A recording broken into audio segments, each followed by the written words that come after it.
Points इनके agenda में आए हैं। पहला तो इन्होंने राज्य सरकार से कहा कि डीए जो 2 किस्तें सरकार ने दी है उसका एरियर आज तक बकाया है, जिसको जल्दी दे देना चाहिए, क्योंकि इससे कर्मचारियों के सैलरी स्ट्रक्चर पर फर्क पड़ता है। दूसरी तरफ उन्होंने कहा कि जो पे कमीशन का एरियर है एक तो वो दिया जाए, और जो 6th पे कमीशन से एसीपीएस को बिल्कुल हटा दिया गया है, कैरियर प्रोग्रेशन स्कीम को, जो एश्योर्ड होती थी पहले 4914 की तरह, उसको 6th पे कमीशन का हिस्सा बनाया जाए, क्योंकि इससे नुकसान हो रहा है यूनिवर्सिटियों में और बाकी जगह जहां स्टैग्नेशन है एक पोस्ट पर कई साल की। एक और बात इन्होंने कही कि ये जो मेडिकल अलाउंस का जो ऑप्शन सरकार लेती है उस ऑप्शन को दोबारा से खोला जाए। कर्मचारी के लिए एक ऑप्शन होता है कि क्या वो मेडिकल अलाउंस को फिक्स रखना चाहता है या फिर एक्चुअल रखना चाहता है, तो वो ऑप्शन बड़े लंबे समय से नहीं खुला है, तो इसको खोलने को लेकर भी एक बात की गई है। जेन्युइन है, बहुत सारे विभागों से इस तरह के केस आ रहे हैं अलग अलग तरह से, और इस ऑप्शन को बंद किए काफी टाइम हो गया, इसीलिए कर्मचारियों को नुकसान इसमें हो रहा है। ये मसला इन्होंने अपनी इस बात में उठाया है। अगली अगर हम बात करें तो इन्होंने स्टेट कैडर जो पुलिस जवानों का, कांस्टेबल्स का, पटवारी और कानूनगो का किया गया है, इसमें इनका यह कहना है कि कुछ जो कर्मचारियों से संबंधित बिल गवर्नर हाउस गया है उसको कर्मचारी विरोधी बताया है, और यह कहा है कि राज्य सरकार इस बिल को तुरंत वापस ले और ओपीएस को लेकर जो बिल है उसको पारित करे, ताकि नई सरकार ओपीएस को वापस ना ले सके। हालांकि यह डिमांड प्रैक्टिकल नहीं है, और क्योंकि जब वर्तमान सरकार बिल पारित कर सकती है तो दूसरी सरकार बिल पारित करके उसको वापस भी ले सकती है, और तो इसमें कोई बड़ी प्रोटेक्शन उससे नहीं हो सकती।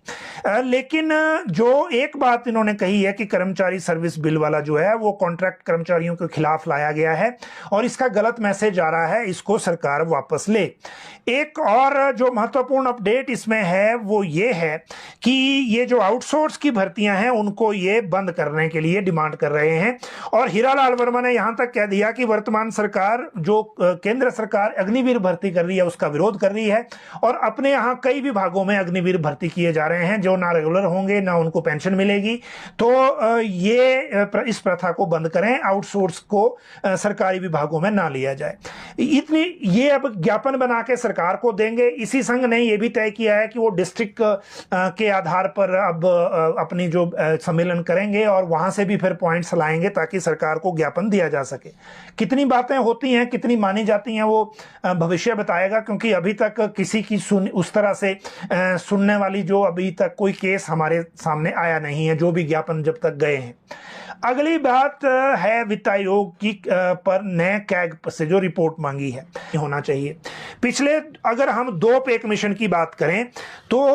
जो पिछले 2 पे कमीशन है, देखिए 2021 से 26 तक और 2015 से 20 तक 14वां वित्त आयोग था, जिसमें हमें 40,624 करोड़ मिले थे रेवेन्यू डेफिसिट ग्रांट में,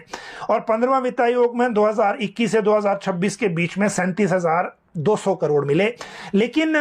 15वां वित्त आयोग में 2021 में 10,250 करोड़ मिले, और 2026 में अब इस साल 2025 में इस साल हमें 3257 करोड़ मिलने वाले हैं। मतलब इस महीने जो रेवेन्यू डेफिसिट ग्रांट में हमें जो भारत सरकार से 520 करोड़ आए थे 6 तारीख को, अब 1 अप्रैल से हमें सिर्फ आएंगे 270 करोड़ हर महीने। तो आप समझिए कि सैलरी पेंशन का 2000 करोड़ का बिल जो हर महीने का होता है उसमें कैसे हम सस्टेन करेंगे। अगला फाइनेंशियल ईयर जो अप्रैल से शुरू हो रहा है वो राज्य सरकार के लिए बड़ा चैलेंज है, लेकिन उसके बाद 26 से शुरू हो रहे अगले 5 साल फिर से चैलेंज होने वाले हैं अगर रेवेन्यू डेफिसिट ग्रांट हमारी बहाल नहीं रही। और इसके लिए जो रिस्क है वो 2 चीजें हैं। पहला रिस्क है ओल्ड पेंशन जो राज्य सरकार ने दी है, क्योंकि वो भारत सरकार में वर्तमान फॉर्मेट में और कोई राज्य नहीं है जो ओल्ड पेंशन दे रहा है, और वर्तमान स्थितियों में भी कोई नहीं है, क्योंकि जिसकी अपनी जो हालत ऐसी हो कि हमें फिस्कल प्रूडेंस की तरफ को जाना पड़ रहा हो सैलरी के लिए, वहां इस तरह का डिसीजन 16वां वित्त आयोग किस फॉर्मेट में लेता है, किस माइंडसेट में लेता है, ये उनकी सिफारिशों से पता चलेगा। वैसे भी अगर भारत सरकार, क्योंकि भारत सरकार का रुख जो है अगर ओपीएस नोटिफाई करने का है या एनपीएस लाने का है तो एटलीस्ट ओल्ड पेंशन देने का तो है नहीं, क्योंकि यूपीएस वो लाए हैं अभी, तो वो डिस्करेज तो करेंगे। मतलब वो सभी राज्यों के लिए एक मैसेज होगा, हिमाचल के लिए ही नहीं। लेकिन ये डिस्करेज करने वाली जो पॉलिसी है, क्योंकि अरविंद पनगड़िया यहाँ यहां पर जो मीडिया के साथ प्रेस कॉन्फ्रेंस हुई थी उसमें भी उन्होंने कहा था कि ये जो दो चीजें हैं, एक फ्री वीज, क्योंकि तब जून में ही 1500 रुपए महिलाओं को देने को लेकर स्पीति वाला ऐलान हुआ था, तो वो उस टाइम खबरों में आ रही थी बात, तो वित्त आयोग ने उसको भी देख लिया था। बाकी और राज्यों में भी फ्री बीज की चीजें चल रही हैं उस तरह से ही, और तो जो केंद्र सरकार भी कुछ मामलों में जो ये फ्री बीज वाला फॉर्मेट लेती है, इसी तरह से इसीलिए 16वां वित्त आयोग के चेयरमैन ने कहा था कि वो फ्रीबीज और ये जो ओल्ड पेंशन है इसको लेकर कुछ ना कुछ जरूर लिखेंगे। वो लिखना क्या है वो पता लगेगा रिपोर्ट में, लेकिन हम अपनी ग्रांट को बचाना चाहते हैं क्योंकि 2026 के बाद के 5 साल फिर उसी हिसाब से चलेंगे आगे। तो लेकिन बीच में एक खबर ये मिली है कि वित्त आयोग ने, 16वां वित्त आयोग ने जो महालेखाकार लेखा परीक्षा है, कैग ऑडिट वाले जो हैं, उनसे हिमाचल के बारे में रिपोर्ट मांगी है। इस रिपोर्ट को फिर वित्त आयोग जो है अपनी राज्य सरकार की तरफ से जो मेमोरेंडम के बाद डॉक्यूमेंट दिए गए हैं उनसे वेरीफाई करेगा, और उस वेरिफिकेशन के बाद आगे फिर तय होगा कि वित्त आयोग क्या रुख लेता है इस सारे मामले में अपनी रिपोर्ट बनाने के लिए या रिकमेंडेशन बनाने के लिए।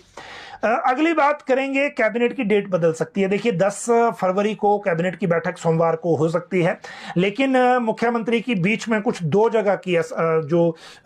जो असाइनमेंट बीच में आ रही है, 7 तारीख को भी वो कहीं जा सकते हैं, और इसीलिए 10 तारीख को कुछ कैबिनेट मंत्रियों की उपलब्धता को देखते हुए या ना उपलब्ध हो पाए उसको देखते हुए 10 तारीख की डेट चेंज हो सकती है 11 या 12 में। जैसे ही फाइनल नोटिस आएगा हम आपको जरूर अवगत करवाएंगे, लेकिन सोमवार 10 फरवरी से जो सप्ताह शुरू हो रहा है इसमें बैठक जरूर होगी, ताकि जो बाकी मामले हैं बजट सत्र से रिलेटेड, जो चाहे वो बिल रखने हैं चाहे कोई फैसले लेने हैं, उनसे रिलेटेड जो मामले हैं वो इस कैबिनेट बैठक में किए जा सकें, इसीलिए आपको उसका इंतजार करना होगा।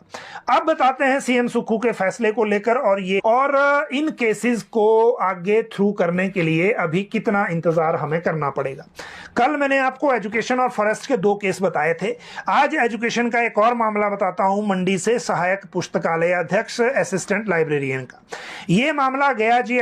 देखिए ये मामला गया जो अभी बन के senior deputy accountant general A&E, ये गया एजी को, और एजी बैठक है ये, और इस बैठक में और जो चीजें हो रही हैं वो भी आपको बताते हैं। देखिए इस बैठक को लेकर 3 कल वो बुलाए गए हैं, और इसमें कांगड़ा, हमीरपुर और कुल्लू शायद हैं, हाँ 3 जिले हैं कल जो विधायक प्राथमिकता बैठकों के लिए बुलाए गए हैं। और इस बैठक से हमें हिमाचल का अगला बजट कैसा होगा इसका हिंट मिल जाएगा। वो हिंट इसलिए मिलेगा क्योंकि एनुअल प्लान फाइनल हो जाएगा, और पहले दिन ही एनुअल प्लान का जो साइज है वो सामने आ जाता है। भारत सरकार जो है वो